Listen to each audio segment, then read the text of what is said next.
I think we need to talk about being self-centered and other-centered.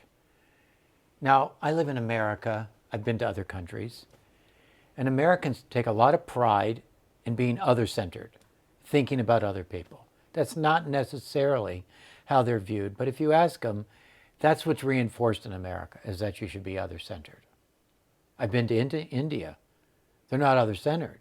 They're self-centered. I don't have a negative take on these self-centered or other-centered. I'm not taking sides. I wish people would stop dividing things up and just see that they're the balance of each other and how they need to work. So let's talk about the two things.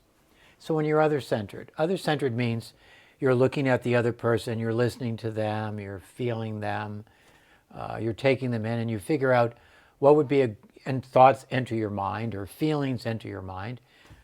And then you take actions that would be good for that other person.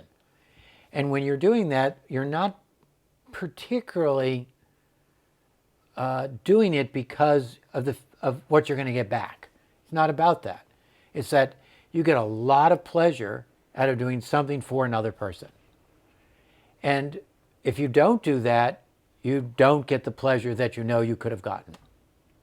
And then there's self-centered. What self-centered person does is that they behave in a way where they get something that gives them a lot of pleasure. And they get other people to do that for them too, so that they get satisfaction themselves. And like I said, most people think, well, other-centered is fabulous and self-centered is terrible. No, that's not how that works. The way it works is that if you get enough for yourself, then you would naturally become other-centered, if you're a self-centered type. And if you're other-centered type, if you do things for other people and you do enough of that, then you start becoming self-centered. You become balanced.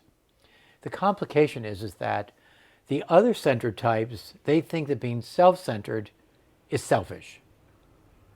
And the people that are self-centered find it kind of ridiculous how other people are being overly other-centered. So both need to get educated actually and satisfied in the way they're being, whether it's self-centered or other-centered, until they start to balance and get satisfaction the other way. Now, some people that are self-centered need to be encouraged to be other-centered. More and more of them being self-centered is not going to get them what they actually want.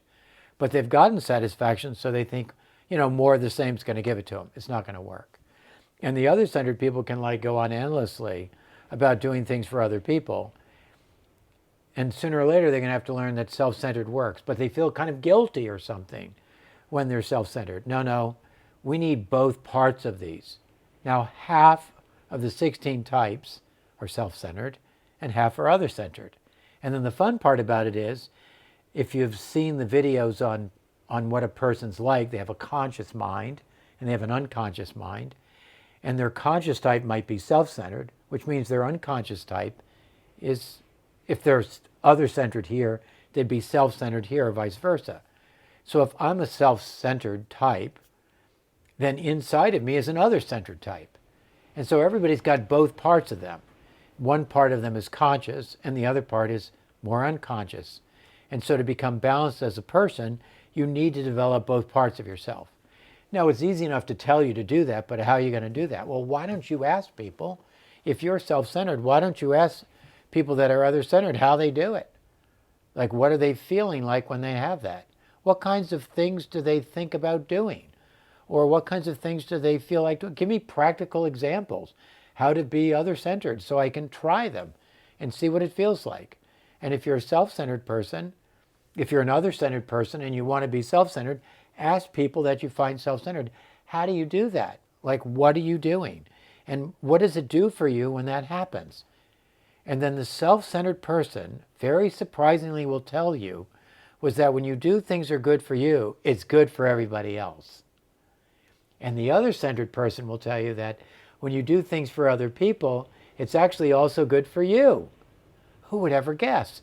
That's how these things balance always. Half the types are self-centered, half are other-centered. Some countries are other-centered and they think that's how you should be. Some countries are self-centered. They think that's how you should be. But we now know that you need to have both, and you need to balance those out. Why don't you start asking everybody, instead of assuming you're supposed to already know, which you obviously don't, when you are a particular way, why don't you just start asking other people how they do whatever it is they're doing? Whether it's being self-centered or other-centered or honest or promotional or sober or leader, why don't you start asking them how they do it?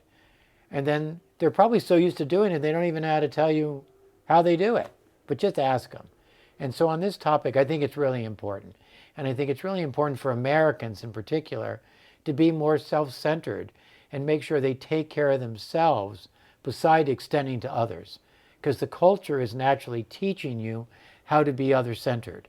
So if you eat really good food, then if you're going to give food to other people or do something, you're already well fed yourself. I think that'd be a good thing to do. Take care of yourself, and then you can extend more appropriately to other people. And if you're other-centered from other countries, then reverse that process. I think it's really that simple. Have a great time.